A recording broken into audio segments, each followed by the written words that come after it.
Hello everyone, welcome back to ServiceNow 911. While doing some administration work, I got this issue. Let me show you.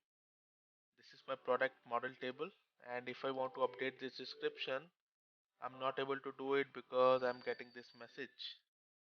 And you see, this is my access control list, and if I click here, it is saying security prevent.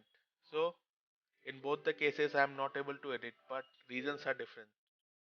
Here it is because of security, it means some access control is behind it, which is preventing me to update this. Whereas here, it is because of some property. Ultimately, it is also some access issue, but I can manage this with the help of property. So I search and I got this property. This is the property glide UI list ignore types. Okay.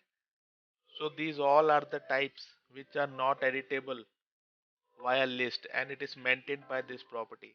So if you want to update this, I checked this description field is of translated HTML. So this is a translated HTML. If I remove it from here, save this property and just remove the cache. If I reload this, now let me try. You see, I'm able to update it now.